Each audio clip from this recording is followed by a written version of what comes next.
안녕하세요. 한국기업평가에서 해외은행과 소버린 평가를 담당하고 있는 김양경 부원입니다. 정은영 팀장입니다. 네, 안녕하세요. 지난 12월 15일 중국 상장 부동산 개발업체 채무상환 능력 관련 웹캐스트를 진행했었습니다. 오늘은 정문영 팀장님을 모시고 이어서 파트 2인 중국 부동산 개발업 리스크의 은행 및 후방 산업 전이 가능성에 대해 대담을 진행해 보도록 하겠습니다.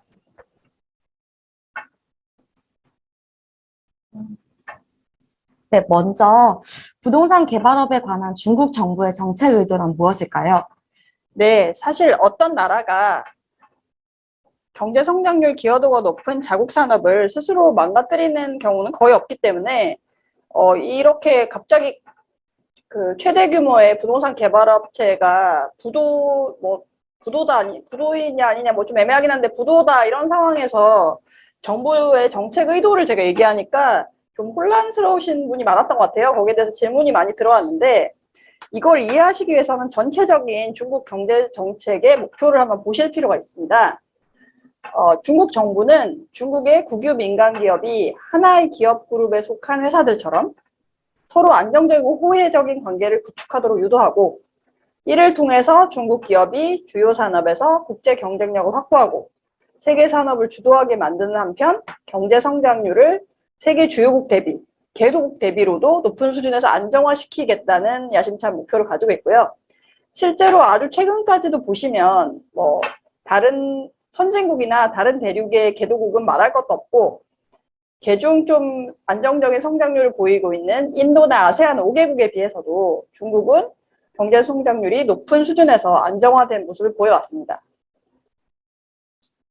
이걸 유지하기 위해서 부동산 개발을 어떻게 해야 될 것인가, 이런 차원에서 보셔야 되고요. 그렇게 보면 차입부채 상환 능력이 미흡한 초대형 민간 부동산 개발업체 일부는 정리를 해야만 되겠다. 그리고 부동산 개발업권 전체적으로 차입부채가 너무 많다. 이거 증가를 억제해야겠다. 이렇게 판단하는 것으로 보이고요.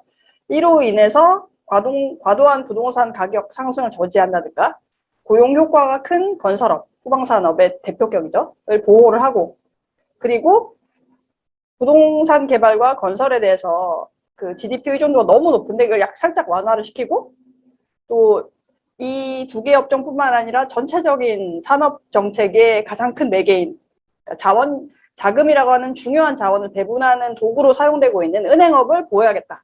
그래서 정치적인 안정을 유지를 시키고 장기 경제 성장률도 안정화시키겠다. 이런 목표를 갖고 있다고 이해를 하시면 이해하실 수 있을 것 같고요. 실제로 보시면 저희가 이제 주식 상장 부동산 개발업체, 개중 좀 괜찮은 데일 텐데 중에 2021년 6월 말 재무자료가 존재하는 데들 뽑아서 239개를 뽑아봤는데, 저희 비금융 신용평가 방법론 대부분이 싱글비로 마킹을 하고 있는 순차입 부채 커버리지 10배 초과, 부채 비율 300% 초과, 그 카테고리에 부동산 개발업권 차입 부채 58%가 몰려 있거든요. 그러니까 한 번은 손을 봐야 되는 상태가 됐다고 누가 보더라도 판단할 수 있는 상황이고요. 근데 갑자기 한꺼번에 무질서하게 이렇게 구조조정을 하겠다는 게 아니라, 구조조정을 하면 경제 성장률이 저하되는 거는 불가피하지만 유동성 경색은 막겠다. 이런 의도를 가지고 있는 것이 읽히는 것이, 3조홍선은 이제 부동산 개발업체 측에 차입부채 증가 폭을 제한을 하는 건데, 재무 건전성 수준에 따라서 공식적으로는 12개만 규제 대상이다 라고 하면서 다른 업체들은 따라오도록 유도를 하는 그런 방식을 취하고 있거든요. 그래서 12개 외의 나머지 업체들에 대해서는 살짝 넘어가더라도 이렇게 중앙이나 지방 정부가 상황에 따라서 대응할 수 있도록 뒷문을 열어놓은 상태고요. 또 은행업권에 대해서는 주택담보대출하고 부동산업 대출을 묶어서 그 은행업 부동산 대출 집중 규제 이런 걸 만들었는데, 거기에 대해서도 국유상업은행은 추가 대출 여력을 꽤 많이 부과를 했어요. 지금 6월 말 기준으로 상장은행의 부동산 개발업 대출 총액이 7.7억 위안인데, 규제를 그대로 잘 따르더라도 추가 대출 여력이 상장은행에만 2.1조 위안 있거든요. 그래서 자기들이 가용할 수 있는 부동산 개발업에 대해서도 실탄을 확보를 하고 있는 상태고요. 또 유동성을 마구 풀진 않지만 21년 12월 15일 지난주에도 지준율을 인하를 시켜서 그 여파로 이제 이번 주 월요일인가 그 대출 우대금리도 살짝 떨어졌는데 지나치게 유동성은 많이 풀진 않으면서 유동성 경색을 막겠다는 정부의 의지를 확인할 수 있는 정책을 조금하게 계속 내놓고 있습니다. 네, 다음으로 정책 의도가 실현되지 않고 리스크 전이가 확대돼서 유동성 경색이 발생할 경우에 예상되는 중국 정부의 대응은 무엇일까요? 네, 이렇게 설명을 드려도 유동성 경색이 올 수도 있지 않냐, 그러면 정부는 어떻게 할 거냐, 이렇게 많이 질문을 주셨는데요. 다시 한번 말씀드리지만 저희 판단은 경제 전반이 유동성 경색 가능성 거의 없고 일시적이고 지역적인 유동성 압박 가능성 정도가 존재를 한다라고 말씀드리고 싶고요. 이거는 속도 문제도 있어요. 그러니까 그리고 우리랑 이 경제 체제가 돌아가는 방식이 다르다는 걸 이해를 하셔야 되는데, 떠올려 보시면 자본주의 경제에서는 자기 극대화를 추구하는 경제 주체, 특히 금융기관들이 내가 너무 위험한 자산을 투자를 많이 했네라고 생각해서 한꺼번에 이제 이 위험 자산들을 매각을 하고 안전 자산으로 돌아설 때 주로 유동성 경색이 발생을 하잖아요. 2010년 금융위기 때도 그랬고. 근데 중국의 은행들은 형태가 어찌됐든 실질적으로 민간 경제 주체처럼 움직이질 않습니다. 평소에는 자기들도 이익을 극대화하려고 하지만 뭔가 위기 상황이 오면 정부의 도구로서 충실한 기능을 수행을 하는 경향이 있거든요. 그래서 과거에도 보면 지금도 그렇고 재무지표가 극히 열이한 차주에 대해서도 제한적으로 천천히 구조조정을 한 사례가 많이 발견이 되고요. 부도 발생 가능성이 높은 차주에 대해서도 완전히 부도가 발생시키려고 이제 만기 연장을 안 해주는 업체 말고 나머지 애들에 대해서는 또 상환 유예도 해주고 저금리를 계속 유지를 시켜줍니다. 이런 식으로 구조조정을 진행을 하게 되면 관련 손실이 줄진 않아요. 오히려 경제 내 잠재적인 부실이 계속 늘어날 수도 있어요. 그렇지만 급격한 충격은 항상 막을 수 있어요.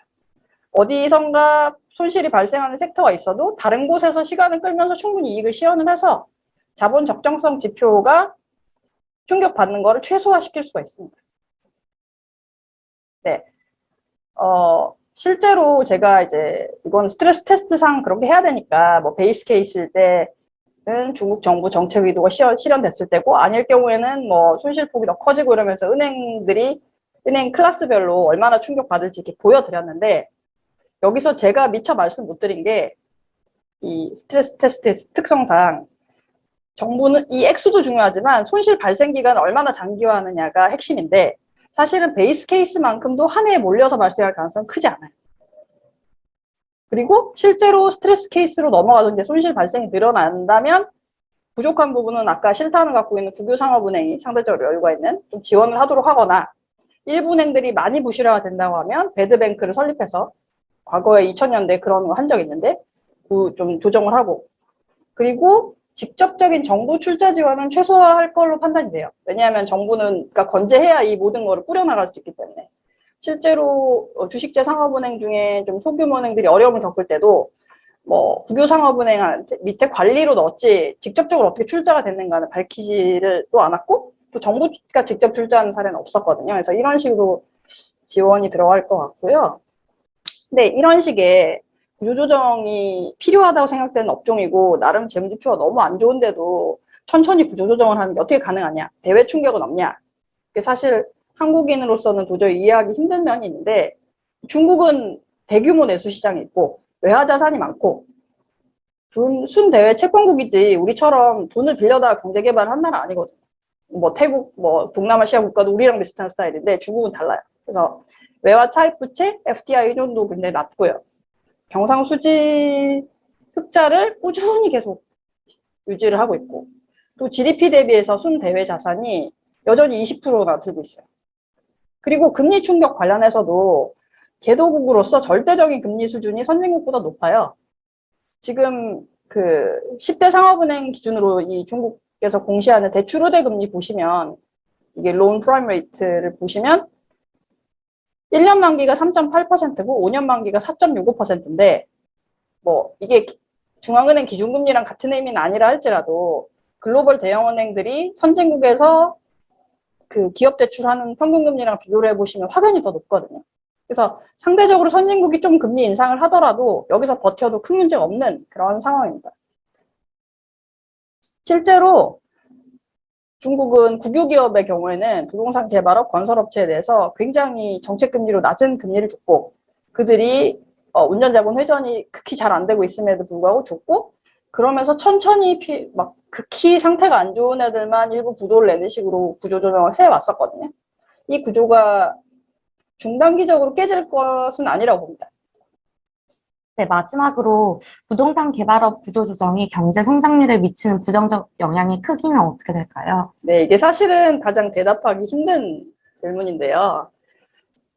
경제 성장률 하락 자체는 중국 정부도 어쩔 수 없는 것으로 받아들이고 있는 걸로 여러 차례 확인이 되고요. 다만 이제 2022년에 갑자기 경제 성장률이 5%대로 내려앉고 이게 계속해서 하락할 걸로 5% 수준까지 보이는 데는 분명히 부동산 개발업이 부정적인 영향을 미치고 있는 것으로 판단이 됩니다. 어느 정도인지까지는 모르겠지만 그 외에도 이제 봉쇄 위주의 코로나 방역 정책이나 이런 것도 같이 부정적인 영향을 미치고 있거든요. 근데 아주 크게 보면 중장기적으로 중국의 실질 경제 성장률이 5%를 수렴하는 거는 어떻게 보면 당연한 귀결이에요. 그러니까 과거에 중국이 GDP, 1인당 GDP 규모도 더 크면서 인도나 아세안 5개국보다 더 빨리 경제 성장을 한 것이 오히려 좀 특이한 거고, 자신들의 1인당 GDP도 상당한 수준으로 올라왔기 때문에 뭐 실질 GDP 성장률이 이 정도 가는 거는 놀라운 일은 아닌 것 같고, 다만 예상보다 빨리 이렇게 낮아지고 있기 때문에 그에 따른 충격은 있는 걸로 보이는데, 2021년에 워낙 그 경제 성장률 회복을 빠른 속도로 큰 폭을 했기 때문에 많이 나쁘지도 않았었는데 굉장히 많이 회복을 했었기 때문에 그런 기저효과도 있지 않나 해석이 되고요. 뭐 수출은 계속 안정적으로 증가 중이기 때문에 아주 이것을 하락폭이라는 측면에서는 분명히 충격이 있지만 중국 경제 정체를 장기적으로 어둡게 보는 전망은 적확하진 않은 것 같아요. 네, 감사합니다. 네, 감사합니다.